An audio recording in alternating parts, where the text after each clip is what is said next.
नमस्कार दोस्तों। एसएससी की एक और नई वैकेंसी आई है जिसका नाम है एसएससी आईएमडी असिस्टेंट साइंटिस्ट 2022। इसकी टोटल पोस्ट 990 है। एग्जाम जो डेट है दिसंबर 2022, यानी थोड़े ही दिनों में एग्जाम होगा। ऑनलाइन एप्लीकेशन जो स्टार्ट हो चुका है ऑलरेडी 30/9/2022 से 18/10/2022 तक। इसके लिए जो रिक्वायरमेंट है, एजुकेशनल रिक्वायरमेंट, वो ग्रेजुएशन है, बीटेक है, डिप्लोमा है और Indian meteorological department ministry of earth science के अंदर ये वैकेंसी है। ग्रुप बी की वैकेंसी है। एज लिमिट मैक्सिमम 30 साल है जनरल कैंडिडेट के लिए। आइए इस वैकेंसी के बारे में डिटेल में देखते हैं। तो ये एसएससी के द्वारा वैकेंसी हर साल निकाली जाती है। इसमें जो आपका वर्क प्रोफाइल है वो आपको, जैसे एयरपोर्ट हो गए, वहाँ पे एटमॉस्फेयर के डाटा जैसे मॉइस्चर हो गया, टेम्परेचर हो गया, ये सब आपको एयरपोर्ट को देना होता है ताकि फ्लाइट उसके हिसाब से अपने चीज़ों को एडजस्ट करे। कभी हैवी रेन की संभावना है तो वो सब जगह अलर्ट जारी हो। तो ऐसे एक तो ये एयरपोर्ट पे हो गया। इसी तरीके से बहुत सारी जगह आपको मौसम विज्ञान के लिए आपको प्रेडिक्शन करने होते हैं, तो वहाँ पूरे सिस्टम लगे हैं, आपको डेटा एनालाइज करके मिल जाता है, आप उसको अपनी अथॉरिटीज़ को देते हैं जिनको उनकी ज़रूरत होती है। तो आपका जॉब प्रोफाइल जनरली एक ऑफिशियल होने वाला है। दूसरा, आप पे मैट्रिक्स लेवल 6 में आएंगे, ग्रुप बी में है, मैक्सिमम एज 30 जनरल कैंडिडेट के लिए। इसके आगे की और डिटेल देखते हैं। जो असिस्टेंट पोस्ट का नाम है assistant scientist in Indian meteorological department, group B, non graduated non ministerial post है। ठीक है, लेवल 6 पे मैट्रिक्स में आता है। जो आपका सिलेक्शन होगा ना, जितनी पोस्ट है, जैसे 990 है तो उसका 50% मतलब हाफ कैंडिडेट, यानी 900 में से 450 के आसपास कैंडिडेट रिजर्व रखे जाएंगे कि जो लोग ज्वाइन नहीं करेंगे उनके लिए हो गई। अभी एज लिमिट एक बार देख लेते हैं। देखो, ये फॉर्म भरा जा रहा है 2022 में, इसलिए 18/10/2022 जिस दिन आखिरी डेट है फॉर्म भरने की, उस दिन एज कैलकुलेट की जाएगी। एसएससी के सारे फॉर्म में यही रहता है, जिस दिन आखिरी डेट फॉर्म भरने की होती है उसी दिन उस डेट को रख देते हैं।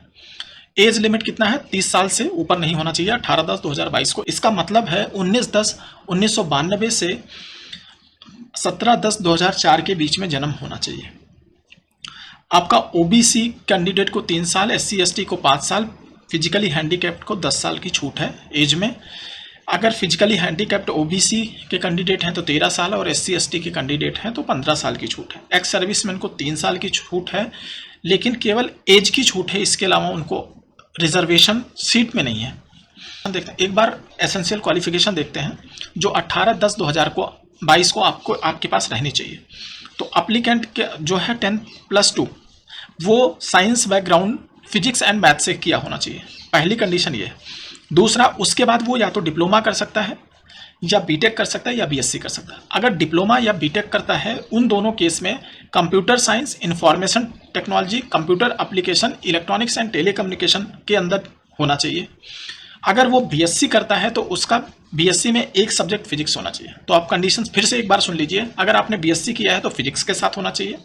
अगर आपने बीटेक या डिप्लोमा किया है तो computer science, information technology, electronics and telecommunication, ये सब्जेक्ट होने चाहिए। एक और क्राइटेरिया है कि आपका जो क्वालिफाइंग डिग्री या डिप्लोमा है उसमें 60% मार्क्स या 6.75 सीजीपीए होना चाहिए, तभी आप इसके लिए अप्लाई कर सकते हैं। ये क्राइटेरिया बिल्कुल ध्यान से समझ लीजिएगा। इसके बाद स्कीम ऑफ एग्जामिनेशन एक चीज़ है कि बहुत आसान है पेपर करना। इस वजह इसकी यह है कि 200 क्वेश्चन आ रहे हैं, 200 मार्क्स के हैं, 2 घंटे दिए जाएंगे। ठीक है, पहला हो गया जनरल, पार्ट 1 पार्ट 2 एक साथ सब होंगे। पार्ट 1 में होगा general intelligence and reasoning, quantitative aptitude, English language and comprehension और जनरल अवेयरनेस। दोनों सबके 25-25 क्वेश्चन होंगे, यानी 100 क्वेश्चन इसके हो गए। ये वही एसएससी का सिलेबस है जो क्वालिफाइंग है। अगर एसएससी की तैयारी करने वाले कोई भी लोग बीएससी फिजिक्स से हैं या बीटेक या diploma, CS, IT, electronics and telecommunication और कंप्यूटर एप्लीकेशन से हैं, तो उनके लिए बेस्ट पॉसिबिलिटी होगी कि वो क्रॉस कर जाएंगे, क्योंकि उनका जो पार्ट 1 है वो बिल्कुल तैयार होगा। तो अब पार्ट 2 में आते हैं। इनमें आपका अलग अलग क्राइटेरिया बना दिया कि जो फिजिक्स वाले होंगे उनको फिजिक्स के ही क्वेश्चन आएंगे, ऐसा नहीं होगा computer science and information technology के। दूसरा, जो कंप्यूटर साइंस वाले होंगे उनको कंप्यूटर साइंस और इंफॉर्मेशन टेक्नोलॉजी के क्वेश्चन आएंगे, फिजिक्स के नहीं आएंगे। और जो इलेक्ट्रॉनिक्स एंड टेलीकम्युनिकेशन है उनका इलेक्ट्रॉनिक्स एंड टेलीकम्युनिकेशन से आएगा, इसके भी 100 क्वेश्चन होंगे। इस तरीके से 200 क्वेश्चन के लिए 120 मार्क्स। एक बार सिलेबस देख लेते हैं। तो अभी आपने जनरल इंटेलिजेंस एंड रीजनिंग में क्या होगा, वर्बल एंड नॉन वर्बल दोनों आएगी, आप पॉज करके देख लेना। पूरा वही एसएससी वाला सिलेबस। जनरल अवेयरनेस में आपका general, physical, geographical, topographical, economic, climate, सारा कुछ आएगा इंडिया का, करंट इवेंट्स आएंगे। उसके बाद में साइंस आएगा, मैथमेटिक्स आएगी, केमिस्ट्री आएगी, हिस्ट्री ऑफ इंडिया आएगी, मतलब वही एसएससी वाला पूरा सिलेबस। क्वांटिटेटिव एप्टीट्यूड में आप देख लो, एवरेज, इंटरेस्ट, प्रॉफिट लॉस, हर कुछ है वो जो आपका एसएससी वाला सिलेबस है। इंग्लिश में आपको ग्रामर आएगा, वोकेबुलरी आएगी, स्पेलिंग आएगी, synonyms, antonyms, comprehension, correct incorrect uses, सब कुछ आएगा इस तरीके से।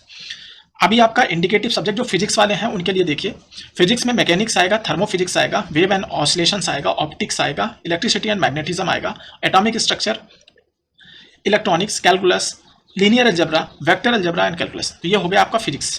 कंप्यूटर साइंस के लिए कंप्यूटर्स और computer science and information technology के लिए कंप्यूटर हो गया, ऑपरेटिंग हो गया, विजुअल मेमोरी हो गया, फाइल सिस्टम हो गया, आईओ इनपुट आउटपुट सिस्टम हो गया, असेंबलर्स हो गया, fundamental of programming, database management, internet technology, fundamental of geographical information system, GIS. Electronics and telecommunication के लिए इलेक्ट्रॉनिक्स हो गया, introduction to network and theorem, digital electronics, telecommunication, single side band, frequency modulation, pulse modulation, multiplexing. तो इतना हो गया आपका exam. 3 गुना लोग बुलाए जाएंगे जिनका डॉक्यूमेंट्स वेरिफिकेशन होगा। ठीक है, थैंक यू।